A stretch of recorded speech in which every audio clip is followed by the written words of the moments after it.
Boa noite, amigos. É um prazer receber todos vocês hoje aqui no nosso canal da Irmã Rosa, nosso canal do Facebook. Hoje estamos ao vivo e o tema do nosso mês, do mês de março, é Aos pés do monte, meu coração se renovou. E hoje a gente tem o prazer de receber mais uma vez a Lúcia Moisés, que já é da casa praticamente, né? Como diz a Miriam, já tem carteira assinada aqui conosco. A Lúcia, ela é educadora, ela é trabalhadora do Centro Espírita Casa de Batuíra, o GAM, e hoje ela vai nos falar sobre um tema, né, importantíssimo, os ensinamentos de Allan Kardec nos dias atuais. Mais do que nunca, um tema que nós precisamos ouvir para renovar as nossas esperanças. Antes de passar a palavra para a nossa Lúcia querida, vamos fazer a nossa prece inicial. Convido a todos agora nesse momento, aqueles que quiserem se sentirem à vontade para fechar os olhos, para que nós possamos nos conectar à espiritualidade, que nós possamos nos conectar aos benfeitores, que com certeza neste momento amparam a cada um de nós, a cada lar que está aqui representado. Que esses benfeitores, nossos amigos espirituais, possam nos auxiliar nessa noite, para que nossos corações e nossas mentes possam estar receptivos às palavras da nossa companheira. Que essas palavras possam alcançar os nossos corações e possamos fazer delas um guia, para nos guiar através da nossa encarnação, do nosso dia a dia. Agradecemos ao nosso mestre, amigo Jesus, nosso irmão mais velho, pela oportunidade da reencarnação, pela oportunidade de estarmos aqui, encarnados, podendo assim resgatar um pouco dos nossos débitos e aprendermos mais sobre o Evangelho de Jesus, para podermos dar conta daquilo que planejamos. Fique conosco, querido amigo, Irmã Rosa, nos ampare e nos auxilie. Que assim seja. Agora vamos passar a palavra para a nossa Lúcia. Lúcia, bem-vinda mais uma vez à nossa casa. Como vocês disseram, eu sou da casa, né? A Irmã Rosa é uma casa que nós trazemos no coração, até por conta da evangelização que aí é feita, de uma forma tão primorosa e com amigos tão queridos. Quero agradecer o convite, cumprimentar a casa, os seus diretores, a todos os companheiros que aí estão. E o tema de hoje não podia ser num dia mais especial, porque hoje nós, espíritas, lembramos Kardec, lembramos que foi o dia da sua partida do plano físico. Aquele homem que, em 14 anos, nos legou uma obra tão sólida, que transformou as nossas vidas, que deu sentido para as nossas existências. Então, é uma gratidão profunda que nós sentimos por Allan Kardec. E como foi dito, né, o título do nosso trabalho é o pensamento de Kardec nos dias atuais, nós estamos vivendo esses dias de aflição e todos nós, espíritas, durante já esse ano, que está mais do que um ano completado aí de pandemia, são as obras de Kardec, é o Evangelho de Jesus à luz da doutrina espírita, é o Livro dos Espíritos, é sobretudo a Gênese, que nós vamos lá ler o último capítulo sobre a transição, o que é isso, e nós vamos nos consolando, vamos nos acomodando nosso coração, vamos acomodando o nosso coração, vamos entendendo por que as coisas estão acontecendo. Mas eu penso que até uma forma de homenagear Kardec é mostrar que aqueles maiores desafios, porque falar da moral, de uma certa forma, outros filósofos, outras correntes religiosas já vinham falando e durante os séculos e séculos, nas mais diferentes tradições religiosas, os ensinamentos do amar ao próximo, não façai ao outro aquilo que não quereis que faça você, e todos esses outros ensinamentos que nós aprendemos com Jesus, mas também são de outras tradições religiosas que Kardec nos traz. Mas o grande desafio são aquelas coisas que, à época que ele escrevia, pareciam absolutamente absurdas. Então, por exemplo, quando nós pegamos a Gênese e vamos ler que aquele capítulo 6, que é escrito mediunicamente por Galileu, e que ele faz uma descrição tão perfeita de como é o universo, o que é o nosso sistema planetário. Eu fico imaginando que quando isso saiu em 1668, devem ter dito, isso é obra de ficção, imagina, porque ele diz assim, que se a gente saísse da Terra, né, para imaginarmos o infinito do espaço, tanto quanto as nossas limitadas possibilidades o permitem, suponhamos que, partindo da Terra, perdido no meio do infinito em direção a um ponto qualquer do universo, isso com a velocidade prodigiosa da luz, que percorre milhares de quilômetros a cada segundo e que após ter percorrido milhões de quilômetros, mal tenhamos deixado este globo. Isso é exatamente o que um programa da NASA faz, já há alguns anos, inclusive, dizendo isso, saindo na velocidade da luz, andando não sei quantos quilômetros. Nós ainda não saímos aqui da cozinha, nós ainda não saímos aqui do nosso sistema planetário. E vai, a gente todos nós já devemos ter visto esse vídeo, em que a Terra vai sumindo, ele diz exatamente isso. De lá, não só a Terra desaparece completamente das nossas vistas, nas profundezas do céu, como também o vosso próprio Sol, com todo o seu esplendor, é eclipsado pelas distâncias que nos separam dele. Sempre animados pela mesma velocidade da luz, a cada metro que avançamos no espaço, transpomos sistemas planetários, ilhas de luz etérea, estradas estelíferas, paragens suntuosas onde Deus semeou os mundos com a mesma profusão com que semeou as plantas nas pradarias terrenas. Eu amo esse capítulo, porque eu gosto muito dessa parte da astronomia, uma coisa que me encanta. Então, tendo visto os vídeos da NASA, tendo visto vídeos produzidos através do Hubble, isso fica muito claro. Eu vou mostrar um pouquinho em PowerPoint.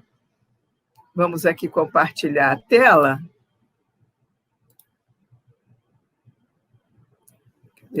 Share.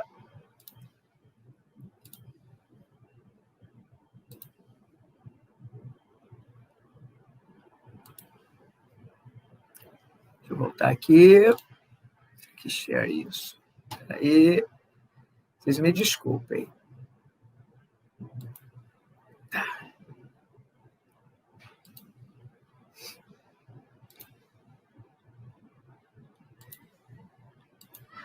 Foi.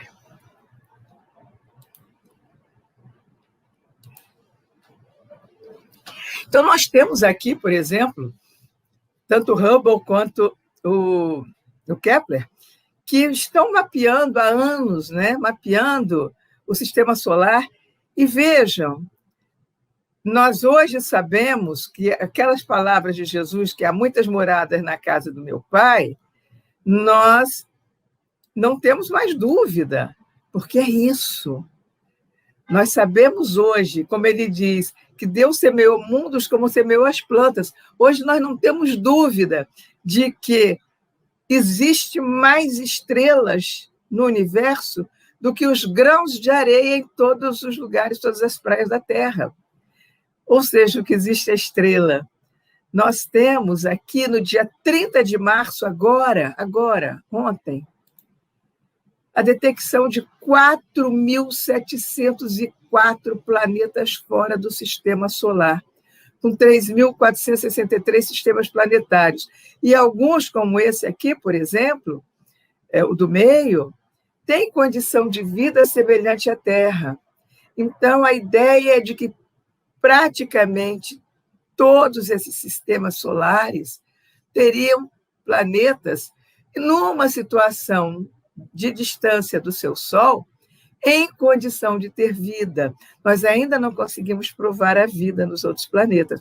Mas isso é uma questão de tempo.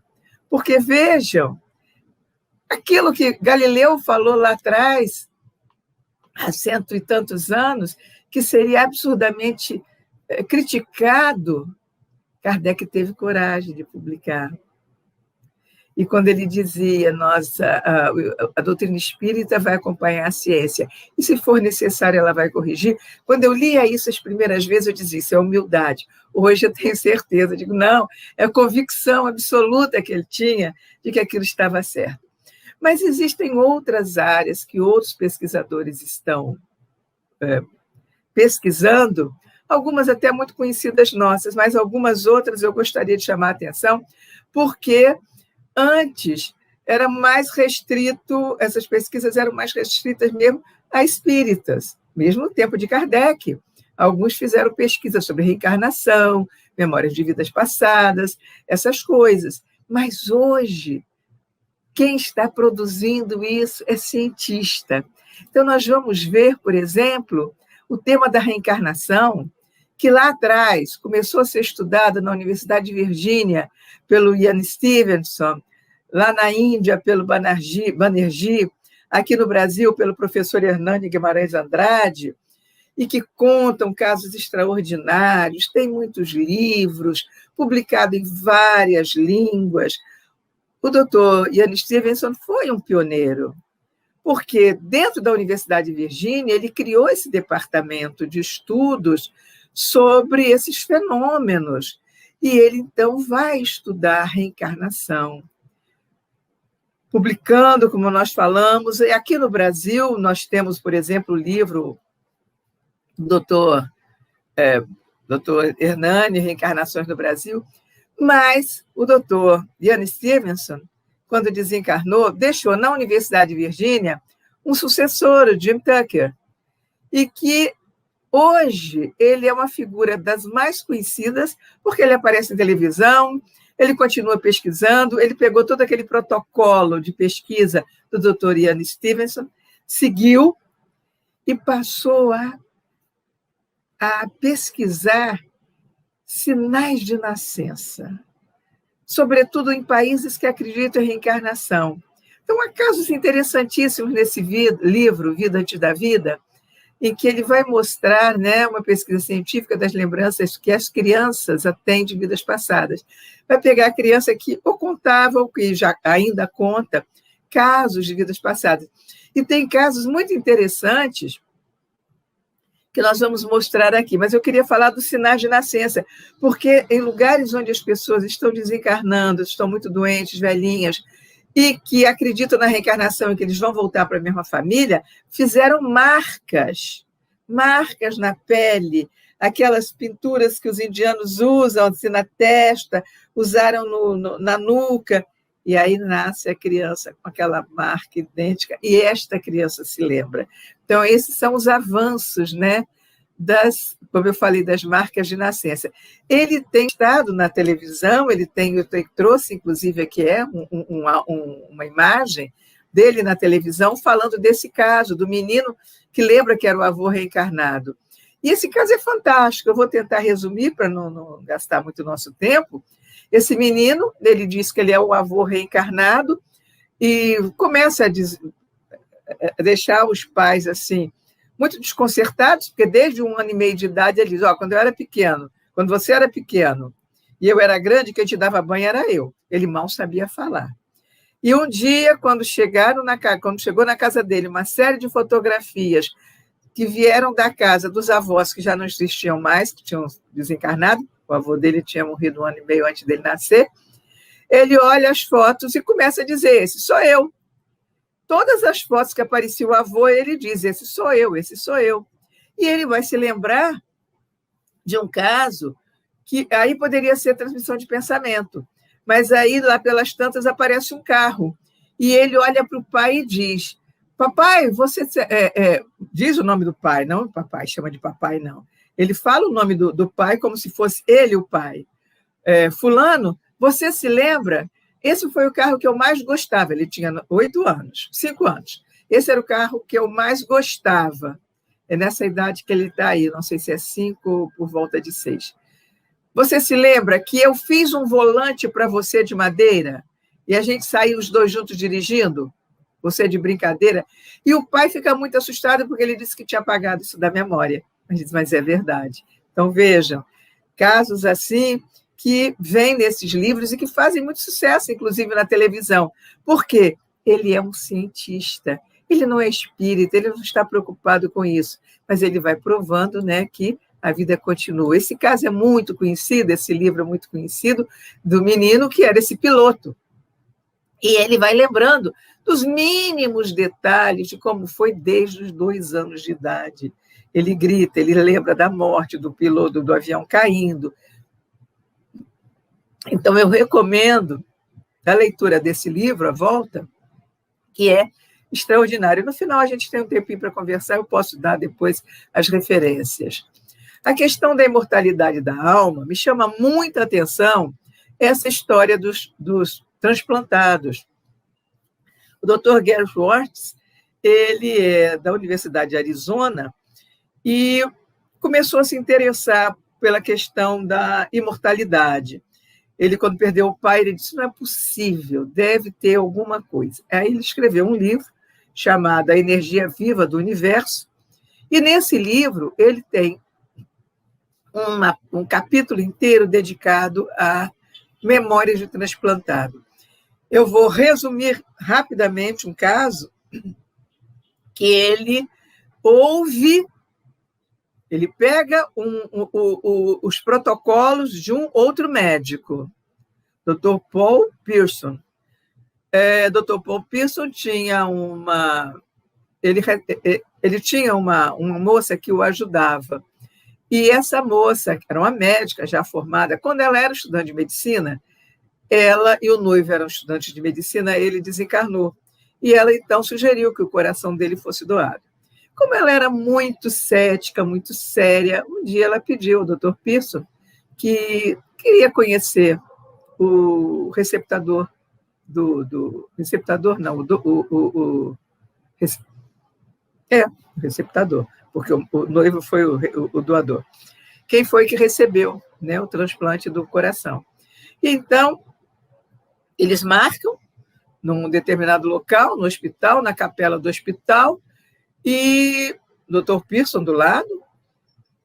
Quando o nome dela era Glenda, o nome dele era Paul. Quando o jovem chega acompanhado da mãe, e aqui é o Dr. Gary Schwartz num simpósio já espírita. Ela, a Glenda, e ele é David, ela diz para o rapaz, depois de cumprimentar, ele muito encabulado, um rapaz latino, diz assim: eu posso te pedir uma coisa? Ela tremia e chorava. E o Dr. Pearson, muito assustado, sentado do lado da mãe, que ele chegou com a mãe. Aí ela diz: eu posso te abraçar? Você abre a sua camisa? E aí começa a dizer: David, I love you. David, I love you. It's all copacetic. E repete: it's all copacetic. David, I love you. Ou seja, né, eu te amo, está tudo copacetic. E aí a mãe que ouve aquilo começa a ficar muito assustada e diz: ela está falando uma palavra que foi a primeira palavra que ele falou depois que voltou do transplante. Nós somos latinos, essa palavra não existe, nós não conhecemos essa palavra, e ele tudo agora ele fala it's all copacetic. E aí a Glenda, tremendo e chorando, aí mesmo que ela não tem mais dúvida de que ela está abraçando ali mediunicamente o David, ela vai e explica: quando nós éramos noivos e que nós brigávamos, nós criamos isso como se fosse uma senha entre nós dois. A gente só fazia as pazes se um dissesse para o outro, I love you, it's all copacetic. Então, eu acho esse caso extraordinário. E o doutor Gary Schwartz, ele está aqui nesse 7º simpósio norte-americano de espiritismo, porque depois que ele descobriu isso, ele passou a estudar de tal forma esse assunto que passou a ser uma autoridade. E hoje ele estuda mediunidade, publicou vários livros sobre mediunidade, porque a explicação que ele deu foi: existe realmente, a energia continua, a consciência não está lá dentro do cérebro, existe isso, tanto que a Glenda viu, não é transmissão de pensamento, e hoje ele é absolutamente convicto disso. Eu acho que Kardec ia gostar muito de saber dessa história dos transplantados, né? Tem todas aquelas experiências de quase morte, que começa lá em 1939, com o Dr. Risch, que escreve, né, Voltar da Manhã, também aí num congresso médico espírita, no tempo lá da doutora Marlene Nobre. Todos eles passaram a ir aos congressos, porque eles entendem que isso tem alguma coisa a ver com o que a gente fala. E é interessante que 82 anos depois que ele lança lá aquele livro, e que vai o Raymond Moody Jr., vai ser o grande nome desse tipo de experiência de quase morte. Agora, em março, um grupo aí liderado pelo Dr. Bruce, não é doutora não, ele é homem, Dr. Bruce Grayson, estão no Newsweek, que é uma das revistas mais importantes dos Estados Unidos. E está escrito lá: experiências próximas da morte podem transformar totalmente uma pessoa em segundos. Diz, claro, né? Segundo, deve ser segundo o cientista. Ou seja, essa divisão de estudos perceptuais é uma área de pesquisa do Departamento de Psiquiatria e Ciências Neurocomportamentais da Universidade de Virgínia. Estão levando isso muito a sério. E eu gosto de lembrar que qualquer um de nós que quiser aprofundar esse tema, se a gente colocar no YouTube experiências de quase morte, existe lá hoje um canal que já tem quase 180 depoimentos de pessoas que viveram essas experiências de quase morte. O nome do canal é Quem Somos Nós? Vale a pena dar uma olhada. E quem é que está à frente? Um físico. Um físico que não tem nenhum compromisso com religião, não é espírita, não tem nenhuma conotação espírita, e já tem quase 180 casos lá registrados, alguns extraordinários, vale a pena dar uma olhada. Ou seja, é a ciência se aproximando. Aqui o Dr. Raymond Jr., e nós temos que é o diretor hoje daquele departamento, a Anita Morgiani. Não vou falar dela, mas vale a pena também saber, que também teve uma experiência extraordinária. Mas eu quero me deter aqui no autor deste livro, o Dr. Iber Alexander. Ele é o autor do livro Uma Prova do Céu. O Dr. Raymond Moody Jr., Vida Antes da Vida. O Grayson, o After. Esse que eu estou falando, Uma Prova do Céu. A Anita, Morrendo to be me, para ser eu, né? Então, todos têm livros, todos estão publicando, e é muito interessante porque são pessoas de academia, são pessoas ligadas. Então, eu queria falar um pouco do doutor... vou voltar aqui, dessa figurinha, do doutor Alexander. Ele era simplesmente um dos mais consagrados médicos da Universidade de Harvard, da Faculdade de Medicina de Harvard. E sempre que falavam de espiritualidade, ele dizia: não existe nada, já abri milhares de cérebros, não tem nada. E aí, durante uma doença que ele tem, ele vai para o plano espiritual durante 7 dias, e a vida dele, 6 dias, e a vida dele se transforma por completo, porque ele diz o seguinte, que essas descobertas transformadoras, ele quer falar sobre as descobertas transformadoras sobre a existência da vida após a morte e a profunda relação que todos nós temos com Deus. E diz que essa experiência é uma incrível história para mostrar que ciência e espiritualidade podem e devem andar juntas. Também eu posso voltar depois, se houver dúvida, mas do livro dele, a coisa que mais chama a nossa atenção de espíritas é todo o relato que ele faz por onde ele anda no plano espiritual durante essa semana. Ele faz um relato idêntico a André Luiz no Nosso Lar. Tudo que está ali no Nosso Lar parece que ele leu. Um barulho ensurdecedor, vozes, uma lama, as cabeças gritando, enterradas naquelas lamas, as mãos que gritavam e tal, uma perturbação, uma coisa horrorosa. E depois ele vai para o plano superior e também diz que, como diz Leon Denis, que a música tem cor. Ele vê coisas lindíssimas. E, por fim, ele o tempo todo é acompanhado de alguém que ele não conhece, mas é uma mocinha, um espírito de muita luz, depois que ele regressa. Certo dia, olhando uma fotografia, ele diz, mas é essa moça? Foi ela que me guiou. Quem é? Foi a sua irmã que morreu antes de você nascer. Era o espírito dela. Então, ele passou a ir a todos os locais para falar dessas coisas, para mostrar que é verdade. Existe, sim, Deus, existe espiritualidade.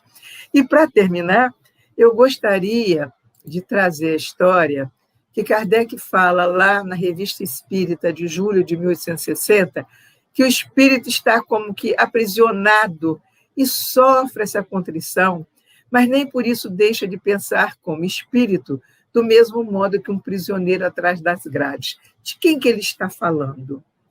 Dos idiotas, que o idiotia era o nome que se dava na época dele a quem tem distúrbio mental. As pessoas que têm deficiência mental, deficiência mental. Hoje seria muito próximo do que os autistas estão sentindo.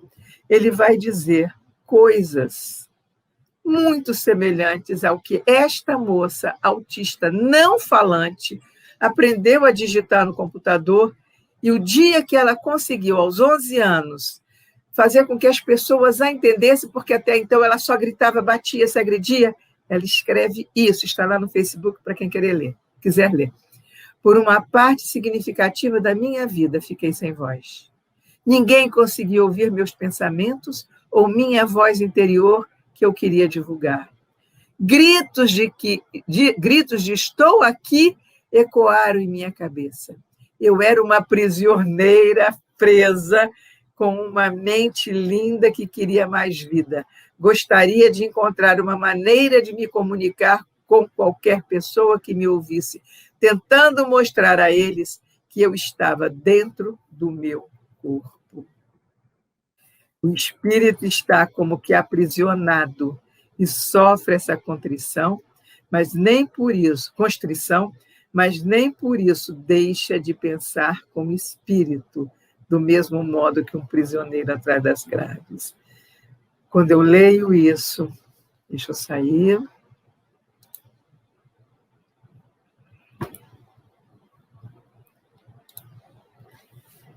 Quando eu leio essas coisas do autismo, que hoje tem vários escrevendo, eles durante anos não conseguiam falar, e agora, por meio de teclados, com voz, eles conseguem, como a Carly Fleshman, que foi aquela menina.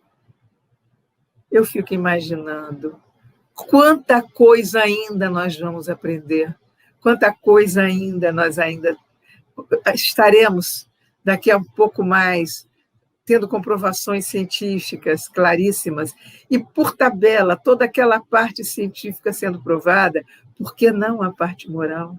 Por que não as pessoas acreditarem na parte moral? Então é isso. Eu já estou sobre o meu tempo, eu sou bem pontual, Então, estou voltando aí, caso as pessoas queiram saber mais alguma coisa.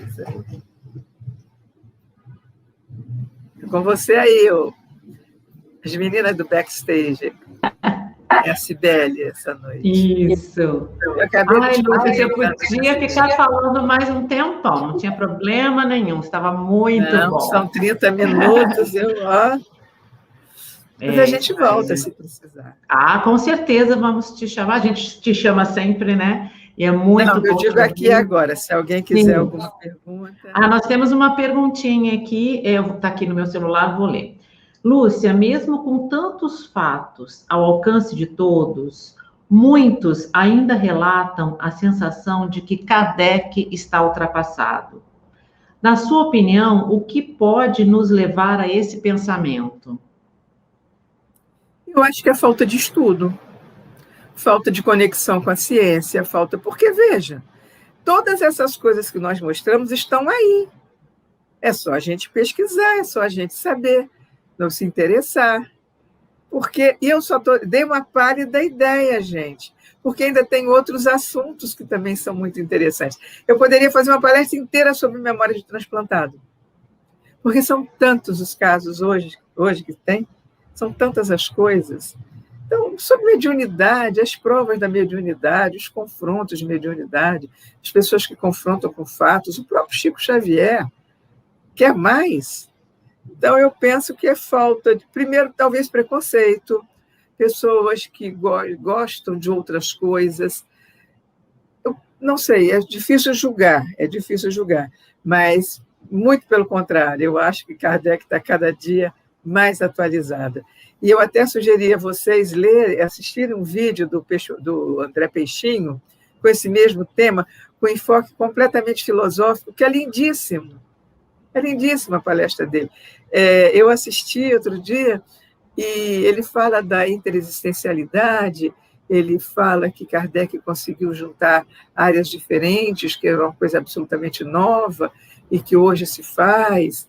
Enfim, a gente abrir a mente. Se você puder deixar aí essas dicas, aí, até mandar para a gente, depois a gente publica nas nossas páginas desses filmes que você falou, porque talvez todos tenham ficado. Eu fiquei, né, super curiosa aqui de ler os livros, mas como passa rápido, às vezes não dá tempo, né, da gente copiar. Então, depois você passa para a gente que a gente divulga. Eu deixo o PowerPoint com vocês. Ah, ótimo, maravilha.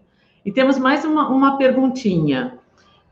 Qual a sua opinião sobre a terapia de vidas passadas? Não é a minha opinião, eu vou dar a opinião de quem trabalha. Por exemplo, o doutor Alberto Almeida, né?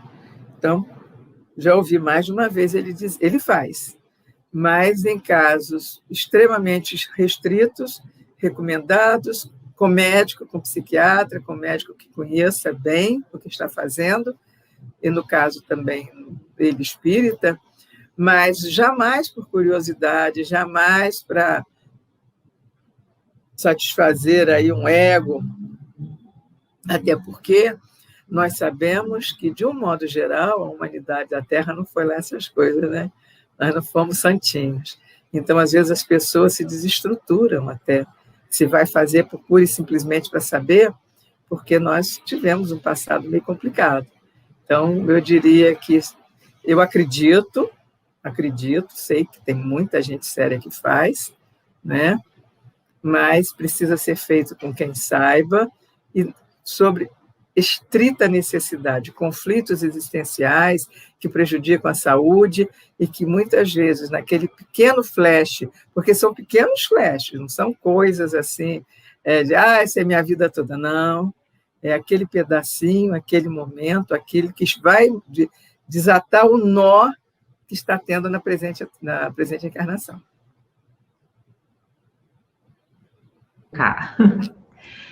Então, agora nós pedimos, né, se você tiver algumas considerações finais a fazer, e depois pediríamos que você fizesse a prece final para nós infelizmente, encerrarmos o nosso tempo de hoje. Muito obrigada pela sua presença, foi maravilhoso. Eu que agradeço a oportunidade, estamos sempre às ordens. Como eu falei, eu vou deixar, então, com vocês o próprio PowerPoint, que ali tem algumas referências, né, de livros e tal. E, mais uma vez, lembrando Kardec, eu não tenho dúvida de que é a ele, claro, a Jesus, em primeiro lugar, mas é a Kardec que eu agradeço ter sentido a minha vida, entender o porquê que eu estou aqui, o que eu vim fazer, que eu não estou sozinha, que houve muita preparação, que muita gente aposta em mim. E eu estou falando de mim e falando de vocês. Nós sabemos disso. E porque sabemos, somos gratos àquele homem que acordava muito cedo, 4 horas da manhã, dormia tão pouco, para dar conta de toda a tarefa que fez em 14 anos. Ele conseguiu mudar as nossas vidas em 14 anos. Então, é com a profunda gratidão a Kardec que eu me junto a vocês nessa prece a Deus, Pai de infinito amor. Aqui estamos reunidos nesta hora, com o nosso pensamento elevado, para agradecer. Agradecer a esse emissário de luz que veio até nós na figura de um professor para nos ensinar tudo isso que hoje acalma os nossos corações e dá sentido às nossas vidas. Que esse Espírito possa receber a nossa gratidão de iniciantes, principiantes na doutrina que Ele nos legou. Mas também queremos, Pai de infinito amor, agradecer o dom da vida, a presente encarnação, os conhecimentos que hoje temos desta bendita doutrina que jogou luz sobre o Evangelho de Jesus, que nos consola, que nos anima, que nos torna melhores.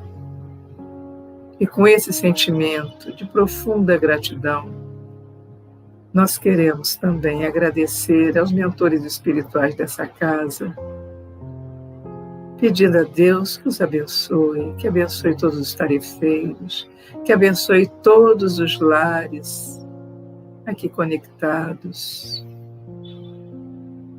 e que nós possamos, pelos nossos corações, pelas nossas vibrações, deixar nas mãos desses mentores, para que levem a todos esses tão necessitados, nesses momentos que estamos vivendo, que eles possam fazer uso das nossas energias em prol daqueles que tanto precisam. E assim, irmanados, num só pensamento, com um só coração, queremos, Senhor, pedir, abençoe-nos agora e sempre. Que assim seja.